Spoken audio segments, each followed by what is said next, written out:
그래서 지금까지는 창원상단 안에만 묶어놓고 있었던 이 명태균의 이 지랄짓거리들에 대한 요거는 터트리려고 생각한 거예요. 어차피. 왜냐면 창원 안에서 묶어서 이 용산으로 안 올라오게 해야 되니까. 지금 창원 산단 안에서 명태균이 이 브로커 신분으로 얼마나 많은 영향력을 미쳤는지에 대한 후속 보도들이 벌써부터 막 터져나오기 시작하고 있습니다. 사실상의 창원 산단을 지휘한 거나 마찬가지다라는 얘기가 나오고 있거든요. 요 얘기 하기 전에 창원 산단 부지 어떤 방식으로 개입했는지 한겨레 특종 보도를 한번 읽어보겠습니다. 네, 명 씨는 지난 9일 창원지검에서 조사를 받고 나왔을 때는 창원 산단은 내가 창원시에 제안한 것이다. 그리고 내가 제안자이기 때문에 창원시 공무원들이 나한테 와서 확인한 것이다. 그런데 내가 제안한 대로 됐느냐, 내가 땅 한 평 샀느냐, 내 주변에 사람이 있느냐라고 말한 바 있는데요.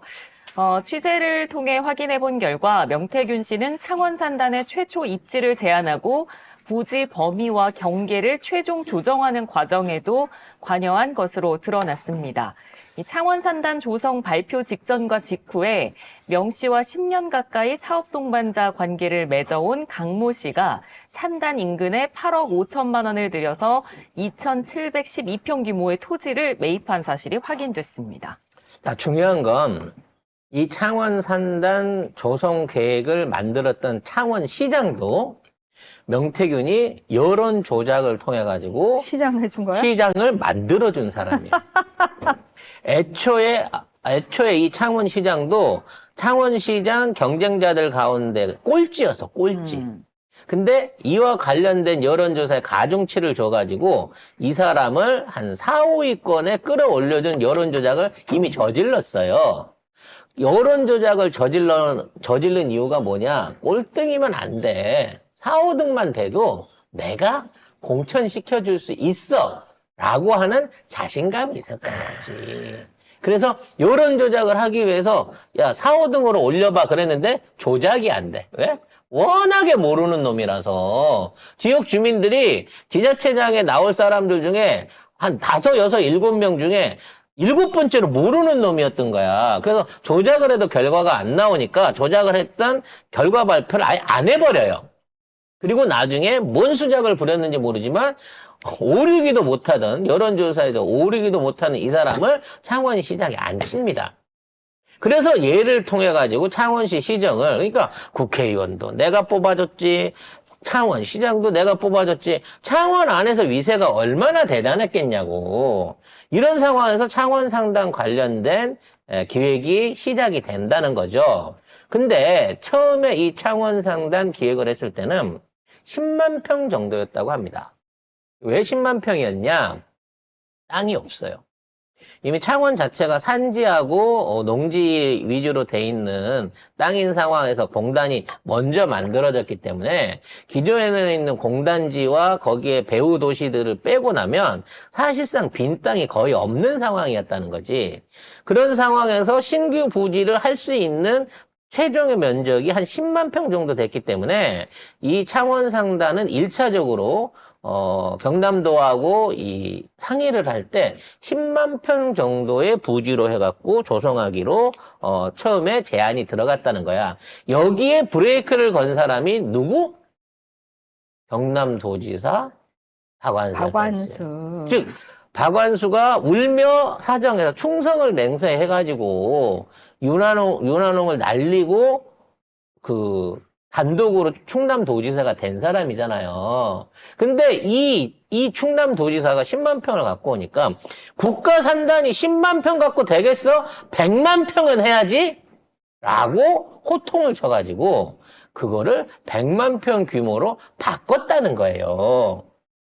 그 바꾸는 과정 중에 기존에 있는 의창구 동읍 석산리라고 불리는 이쪽 농지가 새로운 부지로 편입이 됐고 이 부지를 포함해가지고 100만 평 규모의 계획이 처음으로 제시가 된 거란 말이야. 근데 이게 제시가 되니까 농림부가 제동을 걸어요. 야, 거기는 95%가 다 비옥한 논들인데, 다 농지인데, 농지를 밀고 공단을 짓겠다는 게 말이 되냐? 일부도 아니고, 전체를. 거의 95%가 그냥 논인 거예요. 그렇기 때문에 사실상 그린벨트이기도 하고, 식량자원 개발을 위한 어떤 농림벨트이기도 한 거거든. 근데 이걸 갖다가,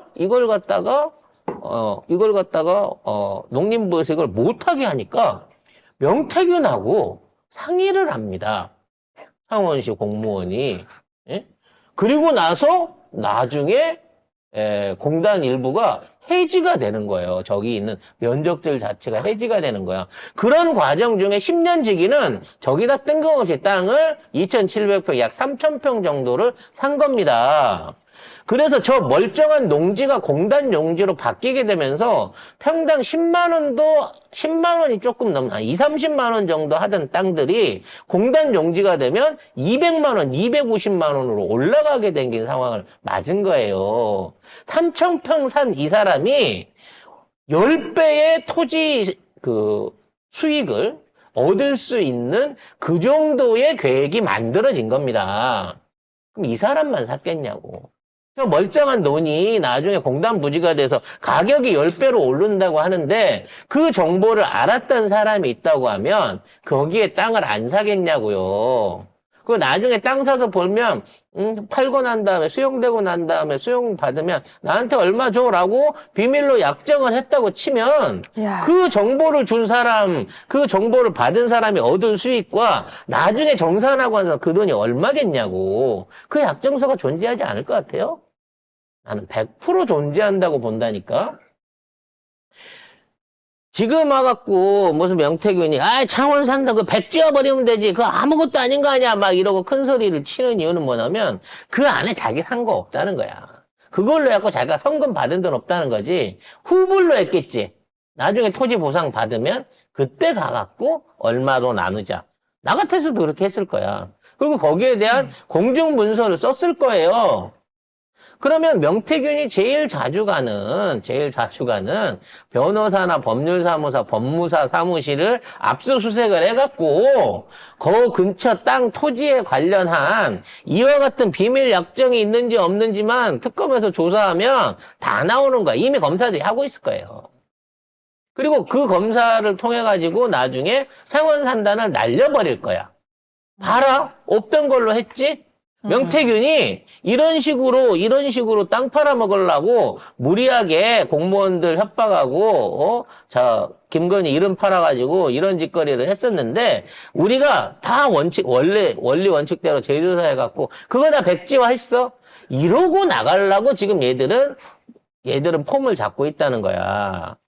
그러니까 명태균이 착각하고 있는 거는 건희가 나를 지켜주기 위해서 정치자금법 정도만 하고 끝난다더라 라고 하는 믿음을 갖는 거예요. 그거는 너를 살리다가 건희가 죽는 길이야. 건희는 너를 어떻게든 악마화해가지고 너를 온갖 정치 브로커지를 다 한 악질 브로커를 만들어야 되고 그러려면 네가 죄질이 나빠야 돼. 매우 죄질이 나빠서 국민들의 비난을 다 들어 처먹을 수 있을 만큼 나쁜 놈이어야 한다는 거지.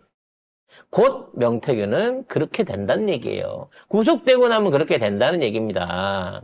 그러니까 지금이라도 늦지 않았으니까 원본 파일을 터갖고 이 상황을 리셋을 해야 된다니까. 지금 들어가면 명태균 당신은 25년 후에도 못 나와. 우리 나이에 25년 후면은 80이 넘는데 그때 가서 뭘 하려고 그래? 다시 소젖 짤 거야? 생각 바르게 해야 됩니다, 명태균 씨. 생각 바르게 할 인성이 아닙니다. 아니야, 이게 가는 이 귀가 얇아가지고. 검찰 믿고 까부는 꼴이라니 뭘 잘했다고. 야, 네. 난 세상에서 진짜 그런 인간들이 제일 싫더라. 정말 뻔뻔하기가.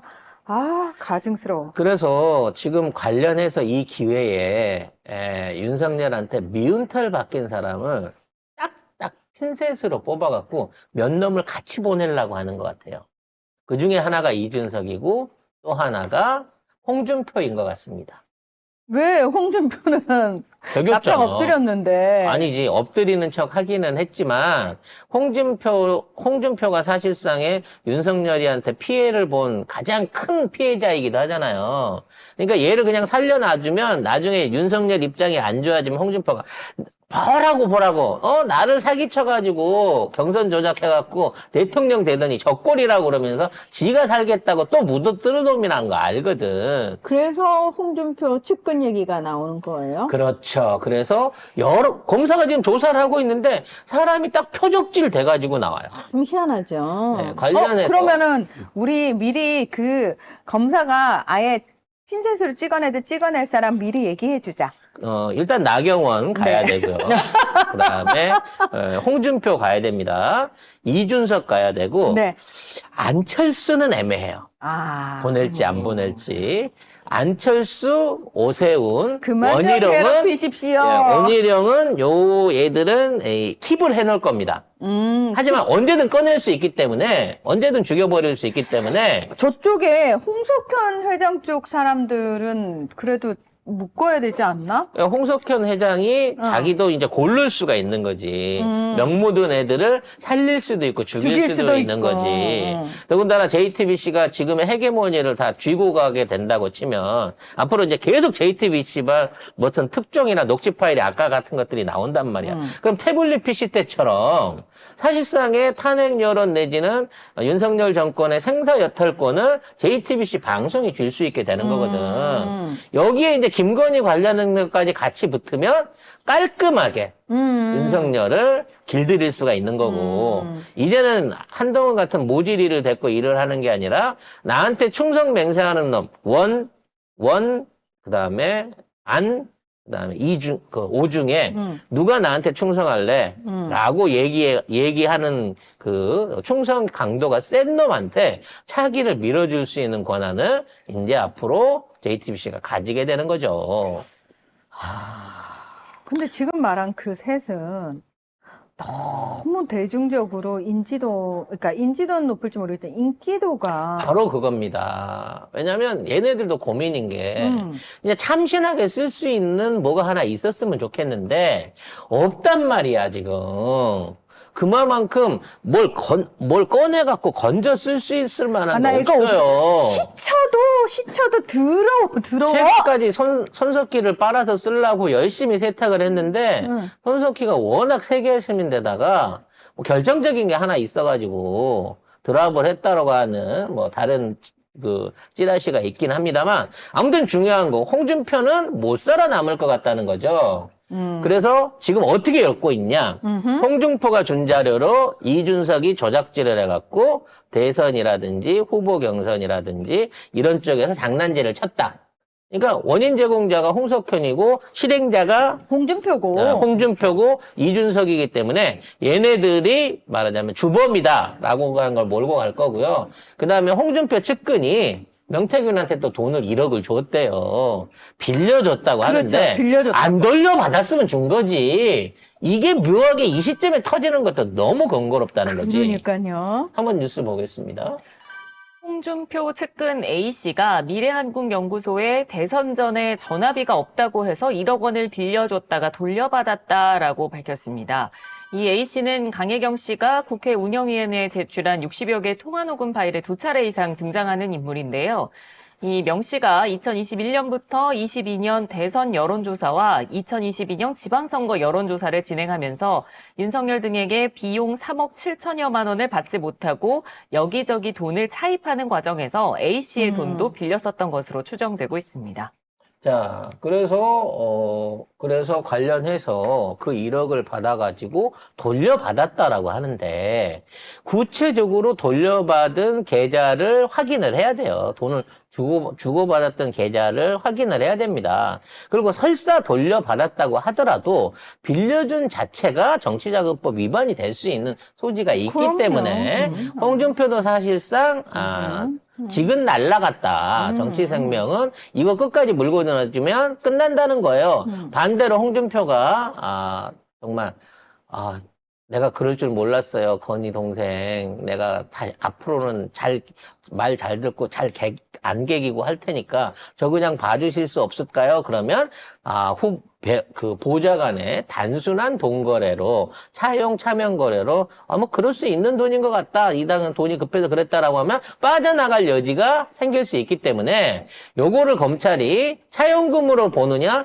정치자금으로 보느냐에 따라서 홍준표의 정치 생명은 왔다 갔다 할 상황에 걸려 있다라고 볼 수 있을 것 같습니다.